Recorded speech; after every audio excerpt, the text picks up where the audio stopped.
Hello नमस्कार साथियों, कैसे हैं आप सब लोग और कैसी चल रही है आप लोगों की तैयारी। आपकी इसी तैयारी को बेहतर से बेहतरीन बनाने के लिए आज अपन साइंस की क्लास में लाइव है आपके सामने। अपन ने कल तक साइंस की क्लास में बल कार्य ऊर्जा वाले टॉपिक को स्टार्ट किया था और लगभग इसके अपन ने 17 क्वेश्चन है इस बारे में अपन ने कंप्लीट कर लिए थे। तो आज अपना इसका बल कार्य और ऊर्जा वाले चैप्टर से अपना सेकंड जो पार्ट है वो अपने पास में रहेगा। अपना जो टॉपिक था उसमें अपन ने बल कार्य और ऊर्जा ये अपना टॉपिक है वो चल रहा था और आज अपना इसका रहेगा पार्ट 2। आप किसी भी राजस्थान के किसी भी कंपटीशन की तैयारी कर रहे हो, राजस्थान के सभी प्रतियोगी परीक्षाओं में जितने भी प्रतियोगी परीक्षाएं होती है सबके लिए इंपॉर्टेंट है ये टॉपिक। तो आज अपन बात करते हैं इसके पार्ट 2 के बारे में। पार्ट 1 है उसमें अपन 17 क्वेश्चन ऑलरेडी कर चुके हैं और अब आज अपन बात करते हैं इसके पार्ट 2 की। अपना प्रश्न क्या कह रहा है? प्रश्न अपना कह रहा है कि चंद्रमा पर वायुमंडल नहीं पाए जाने का कारण क्या है। बात अपन कर रहे हैं चंद्रमा की। किसकी बात कर रहे हैं? चंद्रमा की। तो वास्तव में चंद्रमा है क्या? तो चंद्रमा है पृथ्वी का प्राकृतिक उपग्रह। कौन सा है? पृथ्वी का प्राकृतिक उपग्रह। अब ध्यान रखना, प्राकृतिक उपग्रह की बात करें तो इतना ध्यान रखना, गुरुत्वाकर्षण पाया तो जाता है, गुरुत्वाकर्षण पाया जाता है, लेकिन कैसा होता है? कमजोर प्रकृति का होता है। कैसा होता है भाई? कमजोर प्रकृति का गुरुत्वाकर्षण बल पाया जाता है। गुड मॉर्निंग भाई, गुड मॉर्निंग। हेलो, नमस्ते नमस्ते। बिल्कुल भाई, अपनी क्लास स्टार्ट हुई है अभी। तो देखो, चंद्रमा की बात करें तो है क्या? पृथ्वी का प्राकृतिक उपग्रह अपने पास में है। होता क्या? गुरुत्वाकर्षण पाया जाता है, लेकिन कैसी प्रकृति होती है भाई? कमजोर इसकी प्रकृति होती है। अच्छा, अपन बात करते हैं, एक उदाहरण है समुद्र में ज्वार भाटा आना। किसका एग्जाम्पल है भाई? ये चंद्रमा के गुरुत्वाकर्षण के कारण आता है। किसके कारण आता है? चंद्रमा के गुरुत्वाकर्षण, इसके कारण आता है। अच्छा, तीसरी चौथी चीज अपन ने ये भी देखी है कि चंद्रमा पर भार, ध्यान रखना, द्रव्यमान नहीं होता है, यहां पर भार होता है। इस चीज को गौर करना, चंद्रमा पर जो भार होता है वो क्या होता है भाई? 1/6 गुना होता है। किसका? पृथ्वी पर भार का। किसका होता है भाई? पृथ्वी पर भार का 1/6 गुना होता है। यहां से ध्यान रखना, भार की पूछा गया है। दूसरा ध्यान रखना, चंद्रमा पर जाने पर द्रव्यमान में कोई चेंज नहीं होता है, द्रव्यमान में कोई परिवर्तन नहीं। अगर अपन चंद्रमा पे चले गए ना तो वहां पर ध्यान रखना, जितना द्रव्यमान पृथ्वी पर रहेगा उतना ही द्रव्यमान वहां पर रहेगा। चेंज केवल किस में होगा? भार में चेंज होगा। अब वायुमंडल नहीं पाया जा रहा है तो अपने पास में क्या आ जाएगा? गुरुत्वाकर्षण बल की अधिक क्षीणता के कारण गुरुत्वाकर्षण बल है वो क्या पाया जाता है? थोड़ा सा कम पाया जाता है। गुड मॉर्निंग भाई एस के, गुड मॉर्निंग प्रियंका जी। तो देखो भाई, अपने पास में मेनली देखना क्या है कि चंद्रमा है ना, यहां पर गुरुत्वाकर्षण बल तो पाया जाता है, लेकिन सूर्य हो गया, पृथ्वी हो गई या अन्य ग्रह जो हो गए, उनकी तुलना में इसके अंदर यहां पर है वो गुरुत्वाकर्षण बल है वो थोड़ा कम पाया जाता है। अब एक चीज और सबसे इंपॉर्टेंट है ना, वो ध्यान रखना, इस चीज को तो आप नोट कर लेना। नोट क्या कर लेना कि जो कृत्रिम उपग्रह होते हैं ना, कृत्रिम उपग्रह पर गुरुत्वाकर्षण शून्य, कृत्रिम उपग्रह पर जो गुरुत्वाकर्षण होता है ना, वो तो कैसा होता है, शून्य ही होता है। ये तो कम से कम यहां चंद्रमा पर पाया तो जाता है। गुड मॉर्निंग भाई चौधरी जी, यहां पर पाया तो जाता है ना चंद्रमा पर। देखो गुरुत्वाकर्षण बल पाया जाता है, लेकिन अगर कोई कृत्रिम उपग्रह हो गया, जैसे अपना कृत्रिम उपग्रह कौन सा हो गया, आर्यभट्ट हो गया, वहां पर तो गुरुत्वाकर्षण बल पाया ही नहीं जाता है।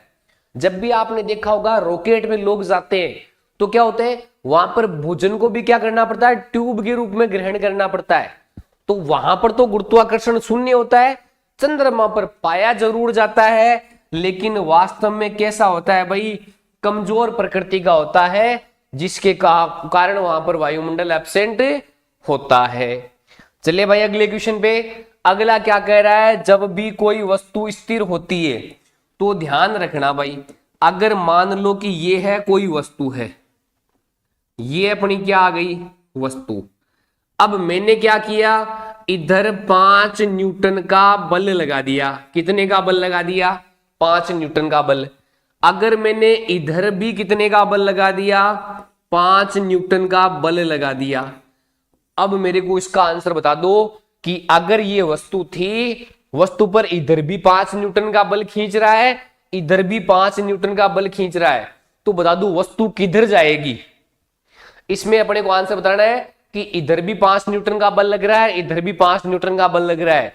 तो ध्यान रखना, जब दोनों तरफ बल बराबर रहेगा तो वस्तु कैसी रहेगी, स्थिर रहेगी। हाँ बिल्कुल, बहुत बढ़िया आंसर आ रहा भाई। ध्यान रखना को स्थिर वस्तु कब होती है, जब वस्तु पर लगने वाले बल एक दूसरे को संतुलित कर देते हैं। देखो संतुलित कर दिया, ये 5 और ये 5। पहली बात तो अपन इसमें क्या बोल सकते हैं कि बल है वो कैसे हैं, बराबर। दूसरी बात ये भी बोल सकते हैं कि बल है बराबर होने के साथ साथ में कैसे है भाई, विपरीत दिशा में है। कैसी दिशा में है, विपरीत दिशा में है।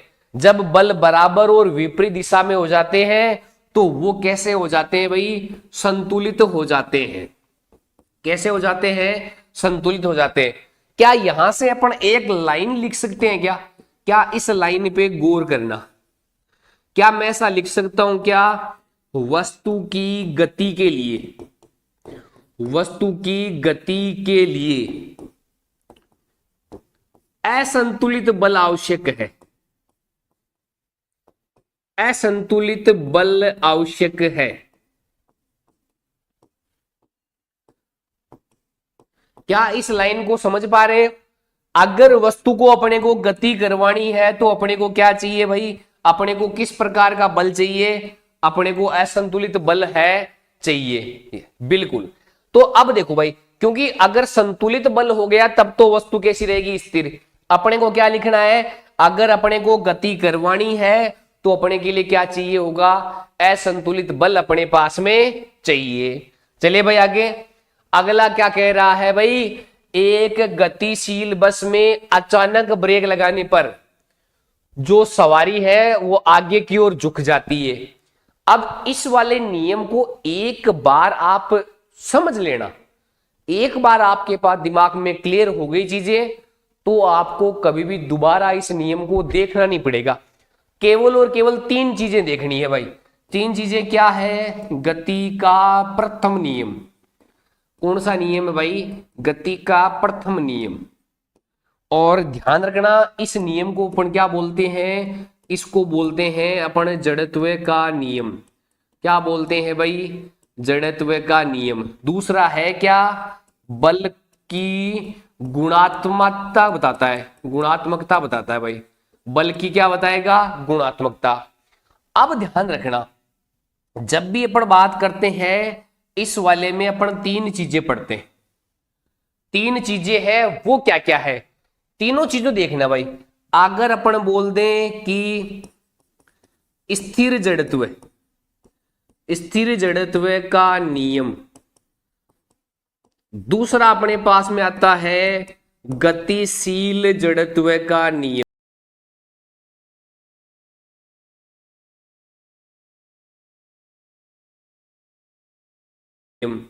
गतिशील जड़त्व का नियम। और तीसरा अपने पास में आता है दिशा का जड़त्व नियम। कौन सा आता है भाई? दिशा का जड़त्व नियम अपने पास में आते हैं। ये तीन चीजें हैं। अब तीनों में समझना भाई, यहां पे ध्यान रखना, केवल और केवल अपने को इतना समझना है, रुकी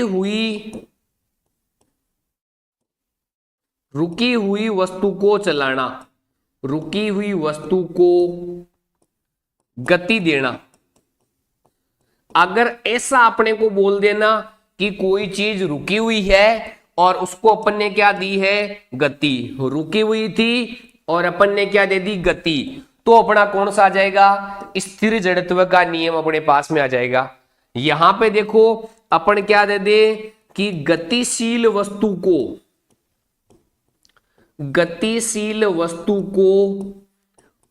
रोकना। अगर ऐसा अपने पास में आ जाए ना, तो हमेशा कौन सा होगा? गतिशील जड़त्व का नियम होगा। कौन सा होगा? गति वाली वस्तु को क्या कर रहे हैं? रोक रहे हैं। तो अपने पास में आ जाएगा गतिशील जड़त्व का नियम। यहां अपन क्या कहते हैं? गतिशील वस्तु की दिशा बदलना। क्या बदलना भाई? दिशा बदलना। अगर ये आ रहा है तो अपना कौन सा आ जाएगा? दिशा का जड़त्व नियम अपने पास में आ जाएगा। यहां पे ध्यान देना, अपन केवल और केवल अभी पहले नियम की बात कर रहे हैं। पहले नियम में अपन तीन चीजें पढ़ के चलते हैं। एक होता है स्थिर जड़त्व का नियम, दूसरा गतिशील जड़त्व का नियम, और तीसरा दिशा का जड़त्व का नियम अपने पास में आ जाएगा। अब यहां पर ध्यान देना भाई, जब कुछ लोग ये बोल रहे हैं कि अचानक ब्रेक लगने पर सवारी आगे होते हैं, तो क्रिया प्रतिक्रिया का नियम लगना चाहिए। ध्यान रखना, जब भी इस प्रकार का चीजें आ रही है तो आपको पहले ये समझना जरूरी है कि गतिशील इसमें चीजें हो क्या रही है वास्तव में। तो अपने पास में सबसे पहले नियम अपना कौन सा लगेगा? पहला वाला नियम अपने पास में लगेगा। प्रियंका जी, अपने को ध्यान देना है कि देखो, ब्रेक लगने पर सवारी आगे तो जा रही है, गाड़ी पीछे की ओर नहीं आ नहीं रही है। देखो गाड़ी क्या हो रही थी, वास्तव में करना क्या है? अगर मान लो कि सवारी गाड़ी को पीछे धकेलती और सवारी खुद आगे चलती, तब तो वहां पर क्रिया प्रतिक्रिया हो जाता। लेकिन यहां हो क्या रहा है कि एक वस्तु है ना, वो पहले चल रही थी, वो रुक गई। इसका मतलब कौन सा हो जाएगा? गतिशील जड़त्व हो गया। अपन बस को स्टार्ट करते हैं तो अपना कौन सा हो जाएगा? स्थिर जड़त्व का नियम। जैसे ही एक मोड़ आया घुमावदार, अपन ने वस्तु या गाड़ी है उसको घुमाया, तो कौन सा हो जाएगा? दिशा का जड़त्व नियम हो जाएगा। समझ में आ गया भाई ये कि अपने पास में कौन कौन सा आ रहा है? तो पहली बात तो अपना आंसर तो कौन सा हो जाएगा? न्यूटन की गति का प्रथम नियम। अब यहां से इसको इतना और ध्यान रखना कि प्रथम नियम तो है, इसके साथ साथ में कौन सा है? प्रथम नियम का भी कौन सा है? प्रथम नियम का भी गतिशील जड़त्व का नियम है। कौन सा है भाई? प्रथम का भी कौन सा है? गतिशील जड़त्व का नियम अपने पास में हो जाएगा। चलिए भाई आगे, ये पहला वाला नियम अपने को समझ में आ गया। चलो अगला आंसर अपने पास में, क्वेश्चन क्या कह रहा है? एक लड़की अपने पास में झूले में बैठकर झूल रही है। एक लड़की है, वो झूले में बैठकर झूल रही है। यदि वो लड़की है वो झूले में खड़ी हो जाए तो उसका दोलन काल है वो क्या हो जाएगा? अपने को पूछा है कि अगर वो लड़की है, वो पहले झूले में बैठी हुई थी, और अगर वो लड़की है वो झूले में खड़ी हो जाती है, तो उसके दोलन पे क्या प्रभाव पड़ेगा? अपने को बताना है कि वो दोलन है उस पे क्या प्रभाव पड़ेगा। आंसर बताओ भाई, इसके दोलन पे क्या प्रभाव पड़ेगा?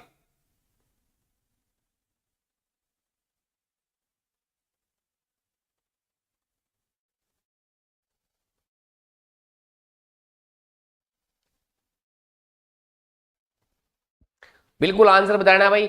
कम हो जाएगा, बिल्कुल कम हो जाएगा, कम हो जाएगा। ए वाला आंसर आ रहा है, बिल्कुल कम हो जाएगा।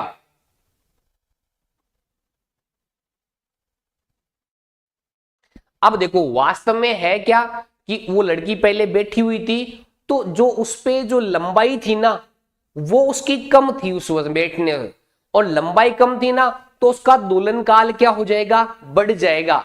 अपन अगर लंबाई की बात करते हैं तो ध्यान रखना भाई, जो अपने प्रभावी लंबाई होती है ना, ध्यान रखना अपन बात करते हैं प्रभावी लंबाई, तो ध्यान रखना भाई प्रभावी लंबाई के बारे में, यहां से ध्यान देना।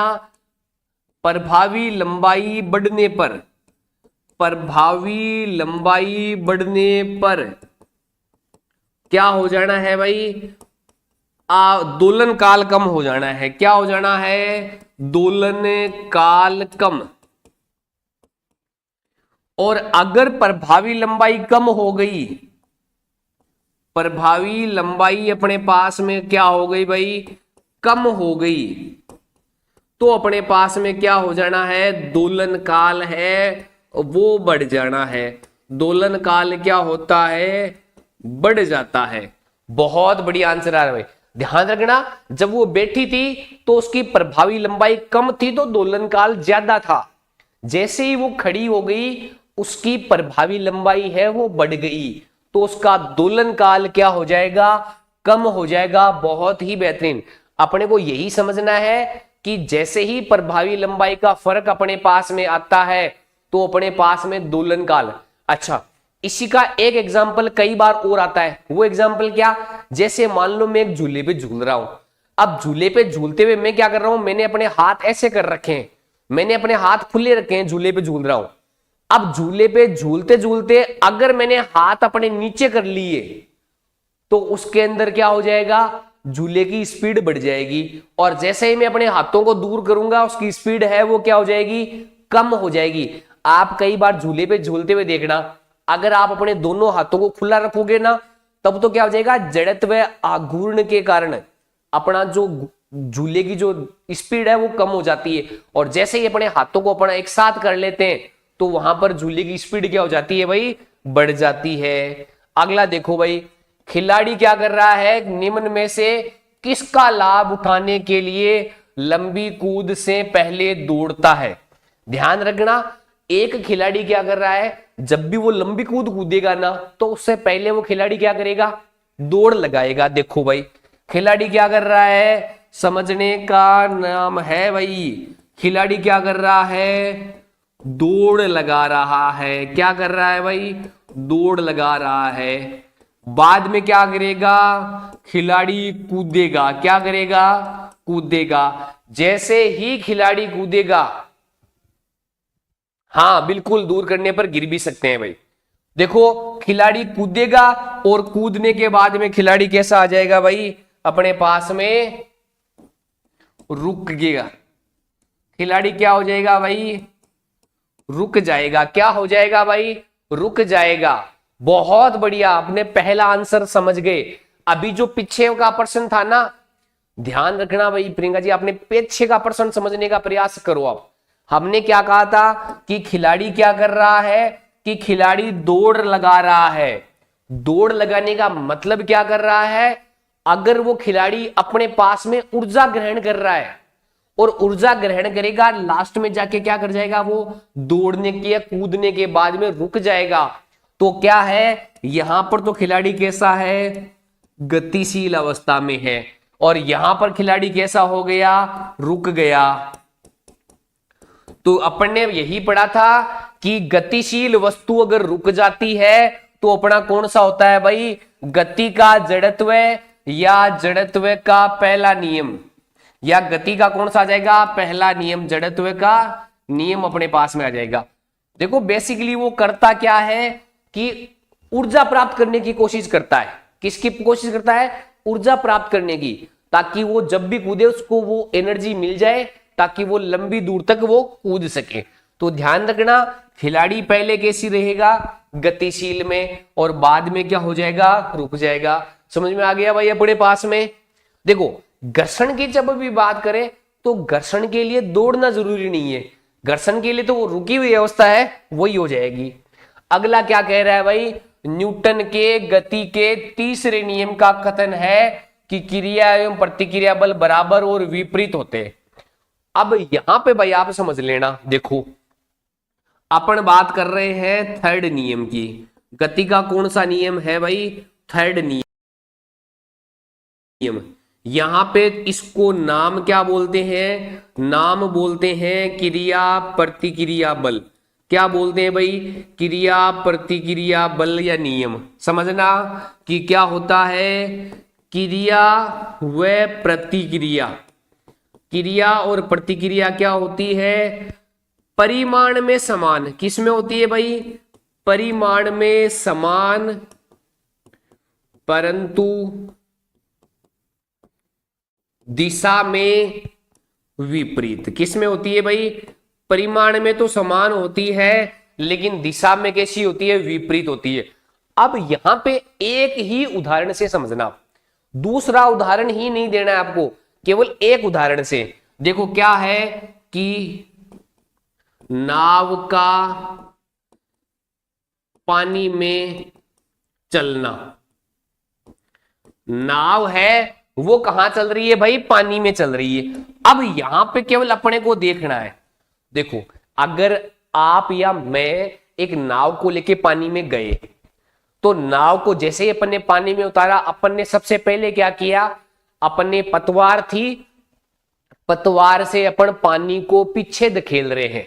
क्या कर रहे हैं? पतवार से पानी को पीछे धकेल रहे हैं। तो बताओ क्रिया किस पे लगी? पानी पे। क्रिया बल किस पे हुआ भाई? पानी पे। ध्यान रखना क्रिया बल किस पे लगा? पानी पे। और हुआ क्या? बिल्कुल बंदूक का चलना भी इसी का उदाहरण है। क्रिया किस पे हुई? पानी पे। और जैसे ही अपन ने पतवार से पानी को पीछे धकेला तो उसका रिजल्ट क्या हुआ? नाव आगे की ओर चल गई। तो प्रतिक्रिया किस पे लगी? नाव पे। प्रतिक्रिया बल किस पे लग गया? नाव पे। तो देखो ध्यान रखना क्रिया और प्रतिक्रिया दोनों क्या होती है भाई? अलग अलग वस्तुओं पे लगती है। पहली बात तो परिमाण में समान होती है, दिशा में विपरीत होती है और अलग अलग वस्तुओं पर अपने पास में लगेगी। भाई ध्यान रखना किस किस वस्तुओं में लगेगी? अपने पास में अलग अलग वस्तुओं पे लगेगी। तो देखो टक्कर वाला तो कहीं पे हो ही नहीं सकता। दूसरा क्या है? प्रत्येक पिंड में समान परिमाण का त्वरण, ये तो गलत हो जाएगा। क्या कह रहा है? समान पिंड पे भी नहीं लगेगी, दो भिन्न पिंडों पे लगेगी जो परस्पर अन्योन्य क्रिया अपने पास में कर रहे होंगे। बहुत ही बेहतरीन आंसर आ रहा है भाई सभी का। ध्यान रखना कौन सा हो जाएगा? थर्ड वाला हो जाएगा। क्रिया अलग पे लगती है, प्रतिक्रिया हाँ। क्रिकेट बॉल को कैच करना, इस पे ध्यान रखो भाई। क्रिकेट बॉल को जब अपन कैच कर रहे हैं ना तो गति का दूसरा नियम लगता है। ज्योति जी क्रिकेट बॉल को कैच करना गति का दूसरा नियम है, उस पे भी अपन चर्चा करेंगे आगे। अब भाई देखो कि जो भी आपके छोटे भाई बहन है, जो भी अपने पास में प्री बीएसटीसी की चर्चा तैयारी करना चाहते हैं, जिनका अभी 12th एग्जाम चल रहा है या जिन्होंने 12th की परीक्षा पास कर ली है और वो प्री बीएसटीसी की अगर तैयारी करना चाहते हैं तो अपने पास में प्री बीएसटीसी को लेकर एक जो अनाउंसमेंट है वो अपनी 18 तारीख को 9 बजे रात को अनाउंसमेंट अपने पास में होगी और उस पे अपना नया बैच है बिल्कुल वो चलाया जाएगा। तो जो भी है उनको एक बार बोल दें कि अपना जो प्री बीएसटीसी का बैच है वो कब से स्टार्ट हो जाएगा भाई? 18 दिसंबर से उसकी अनाउंसमेंट हो जाएगी। देखो रॉकेट की गति कौन सा संरक्षण सिद्धांत लागू होता है? अब इस पे सवाल को अगर आपने समझ लिया ना तो आप गति के दूसरे नियम और तीसरे नियम में कभी भी कंफ्यूजन नहीं होगे। वो क्या है? ध्यान रखना, एक तो आता है गति का तीसरा नियम, थर्ड नियम। अभी इसके अपन ने देखे उदाहरण देख लो। अपन क्या कर रहे हैं? बंदूक से गोली का चलना। क्या हो जाएगा? बंदूक से गोली का चलना। दूसरा अपन ने क्या हो गया? रॉकेट का प्रणोदन। क्या हो गया भाई? रॉकेट का प्रणोदन अपने पास में हो गया। तीसरा अपन बात करते हैं धनुष से बाण का निकलना, ये सारे के सारे उदाहरण किसके हैं? गति के थर्ड नियम के हैं। लेकिन एक चीज और ध्यान रखना, थर्ड नियम के साथ साथ किस पे आधारित है? ये सारे के सारे संवेग संरक्षण पर आधारित है। किस पे आधारित है? संवेग संरक्षण पर आधारित। किस पे आधारित है? संवेग संरक्षण पर आधारित है। बिल्कुल ध्यान रखना, किस पे आधारित है? संवेग संरक्षण पर। संवेग संरक्षण का मतलब क्या होता है कि अपन क्या बोल देते हैं कि पहले का संवेग बराबर बाद का संवेग। अगर बात अपन करते हैं तो पहले का संवेग और बाद का संवेग अगर बराबर हो गया तो अपने पास में क्या हो जाएगा? संवेग संरक्षण हो जाएगा। तो यहां से ये भी ध्यान देना कि ये जो तीनों चीजें है ना, वो तीसरे नियम के उदाहरण भी है और ये संवेग संरक्षण पर आधारित भी है। तो अपने पास में किस पे आधारित आ जाएगा भाई? संवेग संरक्षण के नियम पर आधारित है, वो अपने पास में हो जाएगा। चलिए भाई अगला देखो भाई, रेखीय गति में नियत चाल। यहां से समझने का प्रयास करना कि अपने को क्या बोल रहा है? नियत चाल से बोल रहा है। नियत चाल को अगर मैं बात करूं कि नियत चाल का मतलब क्या होता है? नियत चाल का मतलब होता है, और अचानक से जब भी बढ़ेगा अपने पास में तो क्या हो जाएगा? असमान चाल हो जाएगी। क्या हो जाएगी भाई? असमान चाल हो जाएगी। और असमान चाल होने के बाद भी कैसी है? ध्यान रखना, असमान चाल होने के बाद भी क्या हो रही है? वृद्धि हो रही है। पहले वाले में असमान चाल है और वो भी कैसी है? बढ़ रही है। क्या दूसरे वाले में देखो बिल्कुल सीधी रेखा प्राप्त हो रही है, तो अपन क्या बोल देंगे कि एक समान चाल अपने पास में है और वो भी कैसी हो रही है? वृद्धि हो रही है। फिर अपने को यहां पे देखो समय तो बढ़ रहा है लेकिन दूरी है ना, वो पहले भी इतनी थी बाद में भी इतनी रह रही है। तो यहां पर तो क्या हो जाएगी? चाल है वो शून्य हो जाएगी, और चाल शून्य हो गई तो अपनी वस्तु कैसी आ जाएगी? स्थिर अवस्था में आ जाएगी। किस में आ जाएगी भाई? स्थिर अवस्था के अंदर अपनी वस्तु आ जाएगी। फिर यहां पे देखो कुछ दूरी पर तो ये कुछ नहीं था, यहां तक तो इसकी कोई चाल नहीं थी, लेकिन यहां से क्या हो रही है? बढ़ रही है। तो क्या हो जाएगी? एक समान चाल हो जाएगी, और वो भी कैसी हो जाएगी? वृद्धि वाली चाल हो जाएगी। क्या हो रही है? बढ़ रही है। अब अपने को देखो, अपने को पूछा क्या गया? नियत चाल, और नियत चाल को अपन क्या बोलते हैं? एक समान चाल। तो बता दो एक समान चाल वाले कौन कौन से हैं? तो देखो एक तो ये वाला और एक ये वाला, ये दो असमान चाल वाले हैं। कौन कौन से में है भाई? ये देखो 2 नंबर और 4 नंबर। कौन सा हो जाएगा भाई? बी वाला हो जाएगा। कौन कौन सा हो जाएगा? 2 नंबर और 4 नंबर। अटक रही है? नहीं भाई अटक नहीं रही है, आप एक बार नेटवर्क को चेक कर लो। ध्यान रखना यहां पर 3 वाला नहीं है, 3 वाले में तो चाल क्या हो गई? 0 हो गई। चाल 0 हो गई, इसका मतलब क्या हो गया? कि वस्तु तो रुक गई। मैं आपको ये कहूं कि अपना क्या है, देखो क्या आप इसको देख पा रहे हो? इसको देखो क्या दूरी है? ये मान लो कि यहां पे 5 किलोमीटर है, यहां पे क्या हो? 5 किलोमीटर, और यहां पे जाते ही 10 किलोमीटर हो। तो क्या बताओ इसमें दूरी चल रही है क्या? आप ये देखोगे ना कि दूरी तो देखो पहले जितनी है दूरी यहां तक, यहां भी जब पहुंचा है ना तब भी वो 5 किलोमीटर की दूरी ऊपर की ओर है। ध्यान रखना दूरी ऊपर की ओर है। तो क्या यहां पर लगभग 10 सेकंड बाद भी, आप कितने सेकंड भी बाद भी देखोगे तब भी अपने पास में दूरी है वो क्या रहेगी? समान रहेगी। आगे वाला क्या कह रहा है कि अपने पास में ऊर्जा की इकाई क्या होती है? अपन ने 2 चीज देखी है भाई। अपन ने क्या देखा है कि कार्य और ऊर्जा की इकाई क्या होती है? बराबर होती है। क्या होती है भाई? कार्य और ऊर्जा की इकाई होती क्या है भाई? इकाई होती है जूल। क्या होती है भाई? जूल होती है। ध्यान रखना मेनली जो इकाई होती है वो क्या होती है भाई? अपने पास में जूल है, वो इकाई होती है। अच्छा, इसमें अगर अपने पास में अगर 1000 जूल आ जाए तो उसको अपन 1 किलो जूल भी बोलते हैं। क्या बोलते हैं? 1 किलो जूल भी बोलते हैं। अब देखो भाई, जो ये वोट है ना, वो तो किसका मात्रक है? वो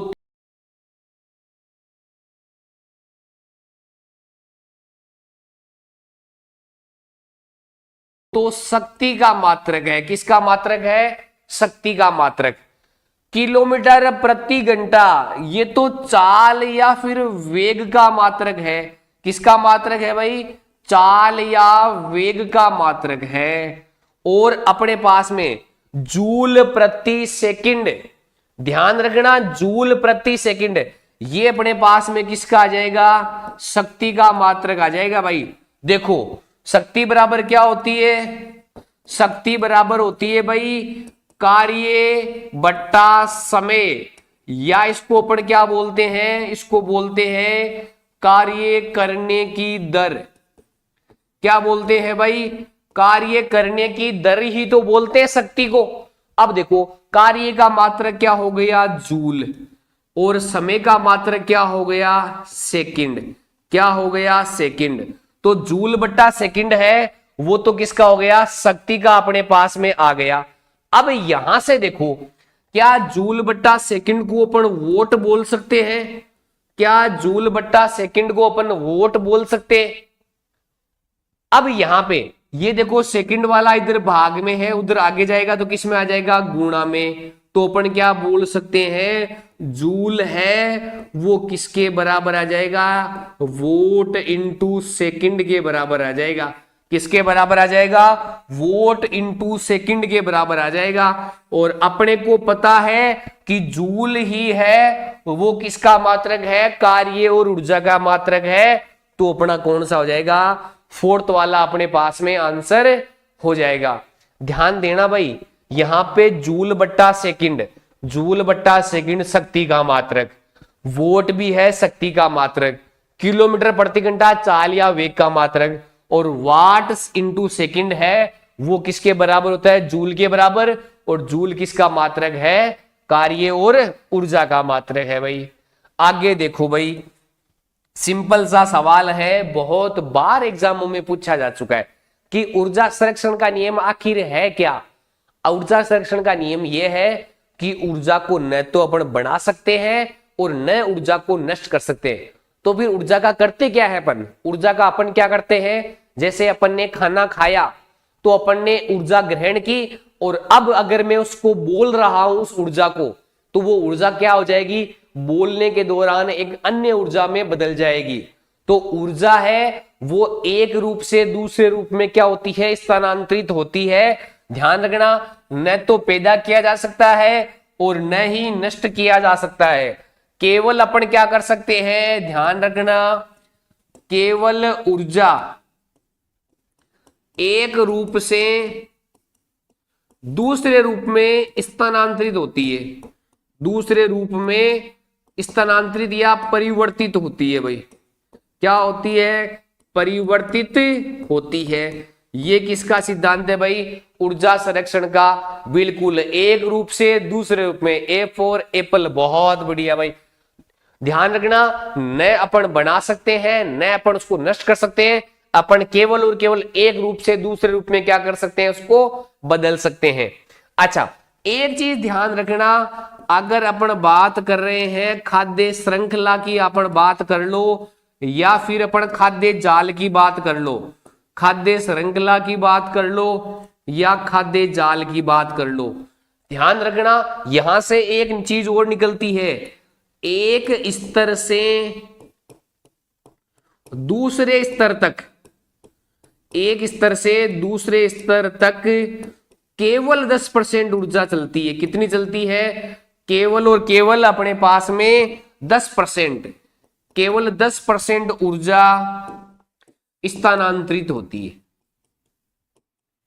कितनी होती है भाई? केवल 10%। कौन सा? जब भी अपन खाद्य जाल या खाद्य श्रृंखला की पढ़ते हैं तो कितनी होती है भाई? केवल और केवल 10% ऊर्जा है वो एक रूप से दूसरे रूप में स्थानांतरित होती है। कब? जब अपन बात करते हैं खाद्य श्रृंखला या खाद्य जाल की। अगला देखो भाई, कौन सा नवीकरणीय रिन्यूएबल ऊर्जा स्रोत नहीं है? तो देखो भाई, अपन बात कर लेते हैं अनवीकरणीय। कौन सा आ गया भाई? अनवीकरणीय, और अपने पास में आ गया नवीकरणीय। अपन क्या बोल सकते हैं? अपन ये बोल सकते हैं कि रीयूज की अपन बात करते हैं और रिसाइकल की अपन बात करते हैं। ये दोनों ध्यान रखना, अनवीकरणीय में न तो रीयूज होता है न रिसाइकल होता है। अनवीकरणीय जब भी पढ़ते हैं, अनवीकरणीय का मतलब क्या होता है कि उसको दोबारा काम में नहीं ले सकते। और नवीकरणीय की जब भी अपन बात करते हैं तो अपन क्या बोल सकते हैं कि इसको दोबारा भी काम में ले सकते हैं और इसको रिसाइकल करके दूसरे प्रकार में भी बदला जा सकता है। ये दोनों चीजें नवीकरणीय के अंदर अपने पास में होती है। अब ध्यान रखना भाई अपने पास में कि जो सौर ऊर्जा है ना, सौर ऊर्जा कैसी है? नवीकरणीय। कैसी है? सौर ऊर्जा नवीकरणीय है। क्योंकि क्या प्राप्त हो रहा है? सूर्य से अपने को ऊर्जा प्राप्त हो रही है, तो वो अपने पास में कैसी हो जाएगी? नवी। पवन ऊर्जा की बात करते हैं। अच्छा, एक चीज आप ये मान के चलो, क्या कभी भी पवनों का बहना या हवा का चलना कभी समाप्त हो सकता है क्या? अगर जिस दिन हवा का चलना समाप्त हो जाएगा, अपना जीवन है वो दुभर हो जाएगा, अपन सामान्य जीवन यापन नहीं कर पाएंगे। ध्यान रखना, पवन ऊर्जा है वो भी कैसा है? अपने पास में नवीकरणीय है। अब दिक्कत कहां रहती है? पवन ऊर्जा में दिक्कत ये होती है कि पवनों से जो ऊर्जा बनाते हैं ना, वो अपन पवन से ऊर्जा बनाना वो थोड़ा महंगा पड़ता है अपने पास में। अपने पवन ऊर्जा जो संयंत्र लगाते हैं, जो पवन ऊर्जा चक्कियां लगाते हैं, उनका रख रखाव है वो महंगा रहता है, इसलिए इसका उपयोग अपन क्या करते हैं? कम करते हैं। तीसरा, बायोगैस जब भी बनती है ना, तो क्या बनती है? बायो वेस्ट से बनती है। तो जब तक जीवन रहेगा, अपना वेस्ट है या अपशिष्ट पदार्थ है वो बनते रहेंगे, और जब भी अपशिष्ट पदार्थ बनेंगे, बायोगैस है वो अपनी क्या रहेगी? बनती रहेगी। क्या बनती रहेगी? बायोगैस। देखना, तापीय विद्युत ऊर्जा। ये तापीय, गुड मॉर्निंग भाई खुशी, बहुत बढ़िया भाई। तो देखो भाई, यहां पे देखो अपन किसकी बात कर रहे हैं? तापीय विद्युत ऊर्जा। अब एक बार में आपका ध्यान सिर्फ इतना करना चाहूंगा कि आपने ज्योग्राफी में पढ़ा है। ज्योग्राफी में आपने क्या पढ़ा है? ज्योग्राफी में आपने ये पढ़ा है कि जो अपने पास में तापीय विद्युत घर है, कौन कौन से हैं भाई? तापीय विद्युत घर अपने पास में कौन कौन से हैं? अपने पास में जैसे छबड़ा हो गया, अपने पास में रावत बाटा चाहिए, अपने पास में हो गया। जो भी अपने पास में तापीय विद्युत घर है वो किससे चलते हैं? वो या तो किससे चलते हैं? कोयले से। किससे चलते हैं? कोयले से। या किससे चलते हैं? पेट्रोलियम पदार्थ से। किससे चलते हैं? पेट्रोलियम पदार्थ से चलते हैं। ध्यान देना भाई, तापीय विद्युत ऊर्जा होती है ना, वो किससे चलती है? या तो कोयले से चलेगी या पेट्रोलियम जो पदार्थ है उनसे चलेगी। तो जब कोयले और पेट्रोलियम पदार्थ से चलेगी तो इनका तो अपने पास में क्या है? ये तो अपने पास में क्या है? सीमित है भाई। क्या है अपने पास में? सीमित है। पढ़ा है आपने? अपन ने क्या पढ़ा है? कोयला आधारित उपग्रह, जो अपना तापीय विद्युत घर हो गया, लिग्नाइट आधारित हो गया अपने पास में। हाँ, बिल्कुल बिल्कुल सेम वही है। तापीय विद्युत ऊर्जा वो अपने पास में अपन क्या हो जाएगी? ध्यान रखना, जो तापीय विद्युत ऊर्जा है वो अपने पास में क्या हो जाएगी?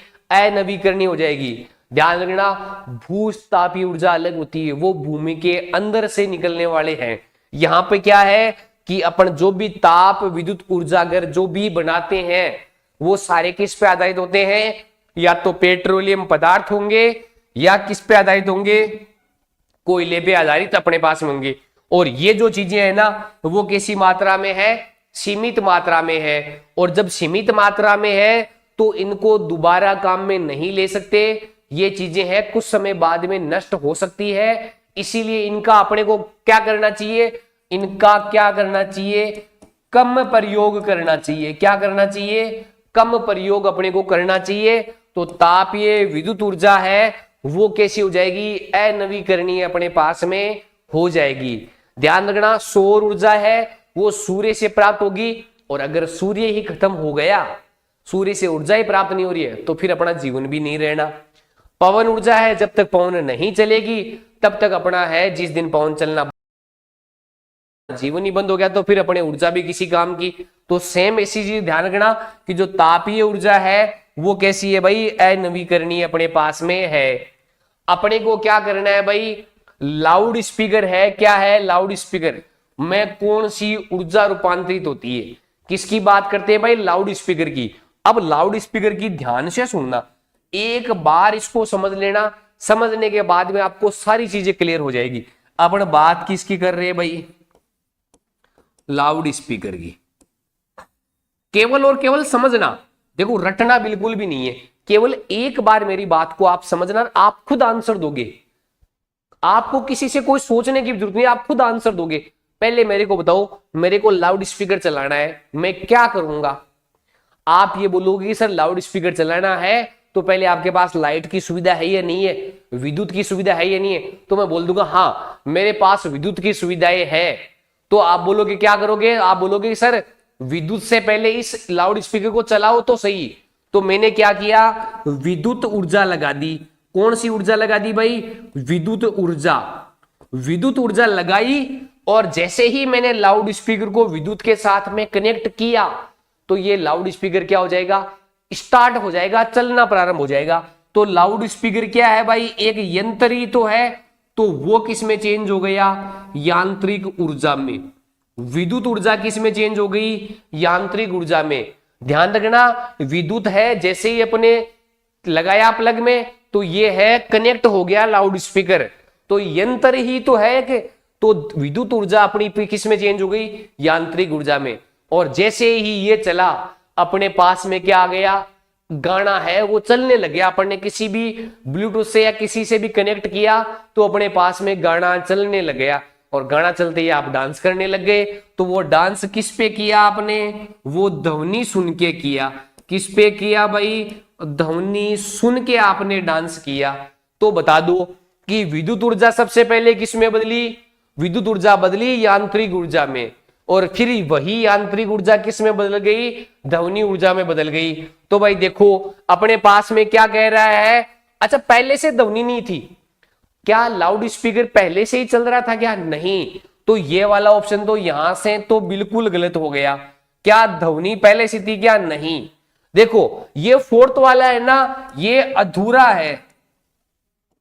फोर्थ वाला कैसा है, अधूरा आंसर है, अधूरा आंसर है। तो देखो विद्युत से यांत्रिक और यांत्रिक से ध्वनि, तो अपने पास में कौन सा हो जाएगा भाई, सेकंड वाला अपना ऑप्शन है वो राइट हो जाएगा। विद्युत ऊर्जा से किस में बदल जाएगी, यांत्रिक ऊर्जा में, और यांत्रिक ऊर्जा फिर किस में बदल जाएगी भाई, अपनी ध्वनि ऊर्जा के अंदर बदल जाएगी। नेक्स्ट क्लास भाई अपने पास में हिस्ट्री की रहेगी भाई, रामस्वरूप सर की रहेगी, हिस्ट्री की क्लास रहेगी। अगला देखो भाई, घड़ी की स्प्रिंग में भंडारित ऊर्जा कौन सी है, बता दो भाई। अगर ध्यान रखना भाई, घड़ी की सुई है वो क्या करती है, दो तीन चीजें देखना भाई। अपने बात करते हैं स्थितिज ऊर्जा की, किसकी बात करते हैं, स्थितिज ऊर्जा की। तो आपने क्या करते हैं, आपने धनुष देखा होगा, तो धनुष में अपन क्या करते हैं, जैसे ही धनुष में अपन तीर लगाते हैं धनुष को पीछे की ओर खींचते हैं, तो जो खींचने में जो ऊर्जा है ना वो कौन सी आ गई, तो क्या हो जाएगा, धनुष को पीछे खींचने में कौन सी हो जाएगी भाई, अपने पास में स्थितिज ऊर्जा हो जाएगी। बहुत बढ़िया भाई। अपने पास में दूसरा देखो कि घड़ी की सुई है उसमें भी क्या होती है, स्थितिज ऊर्जा होती है। कौन सी होती है भाई, घड़ी की सुई में, घड़ी की सुई है उसमें भी कौन सी ऊर्जा स्थितिज होती है, स्थितिज ऊर्जा अपने पास में होती है। ध्यान रखना, नेक्स्ट क्लास में 10 बजे होगी अपनी क्लास, जस्ट इसके बाद में 10 बजे अपनी क्लास होगी, वो नेक्स्ट वाली क्लास रहेगी। चाहे अपन धनुष की बात कर ले अपन बात, या अपन घड़ी की सुई की बात कर लें, यहां पर हमेशा दोनों में कौन सी ऊर्जा रहेगी, स्थितिज ऊर्जा अपने पास में रहेगी। अपन जिस भी चीज को अपन खींच के चलते हैं तो वो अपने पास में कौन सी ऊर्जा रहेगी, स्थितिज ऊर्जा अपने पास में रहेगी। ध्यान रखना, जब भी कोई खिलाड़ी है ना, कोई भी धावक है, जो एथलीट है, वो दौड़ना प्रारंभ करते हैं ना, तो वो अपनी तरह यूं सावधान में खड़े नहीं रहते। दौड़ने वाला सावधान में खड़ा रहता है क्या? नहीं, दौड़ने वाला अपनी स्थिति को बनाता है और वो दौड़ने की स्थिति में खड़ा होता है। उससे क्या होती है, उसको स्थितिज ऊर्जा गतिज ऊर्जा में जल्दी बदल जाती है। जो दौड़ने वाले खिलाड़ी होते हैं वो दौड़ने से पहले दौड़ने की पोजीशन में खड़े होते हैं। उसका मतलब क्या है, वो अपनी स्थिति को बेहतर करते हैं ताकि स्थितिज ऊर्जा जल्दी से किस में बदल जाए, गतिज ऊर्जा में बदल जाए। तो उनमें क्या हो जाएगा भाई, स्थितिज ऊर्जा अपने पास में हो जाएगी। और ध्यान रखना, यही स्थितिज ऊर्जा किस में बदलेगी, गतिज ऊर्जा में बदलेगी। तो अपने पास में अपन बात करते हैं स्थितिज ऊर्जा और गतिज ऊर्जा। ध्यान रखना, अपन दोनों ऊर्जाओं को पढ़ते हैं, गतिज ऊर्जा प्लस स्थितिज ऊर्जा दोनों क्या कहलाती है भाई, दोनों कहलाती है यांत्रिक ऊर्जा। दोनों क्या कहलाती है, यांत्रिक ऊर्जा। क्या कहलाती है भाई, यांत्रिक ऊर्जा कहलाती है। दोनों मिलके क्या कहलाएगी, अच्छा 11 बजे का टाइम दे रखा है क्या भाई? हाँ, फिर 11 बजे होगा, फिर 10 बजे शायद मैथ की क्लास होगी। हाँ 10 बजे है ना, 10 बजे होगी भाई आगे क्लास। अगला देखो भाई, एक कार वर्ताकार गति कर रही है। कार गति किसी कर रही है, वर्ताकार गति कर रही है अपने पास में, जिसका कोणीय वेग, जिसका कोणीय वेग क्या दे रखा है भाई, 2 पाई दे रखा है। भाई अपने पास में अपन बात करते हैं कोणीय वेग की बात करते हैं भाई, किसकी बात करते हैं, कोणीय वेग। किसकी बात करते हैं, कोणीय वेग। और कोणीय वेग को लिखते हैं ओमेगा से। किससे लिखते हैं भाई, ओमेगा से लिखते हैं। और ओमेगा से लिखते हैं तो अपने पास में क्या हो जाएगा, ओमेगा बराबर 2 पाई बटे टी। क्या हो जाएगा भाई, ओमेगा बराबर 2 पाई बटे टी। और यहां पर जो टी है ना, वो टी क्या कहलाता है, अपना आवर्तकाल कहलाता है। टी क्या कहलाता है, अपना आवर्तकाल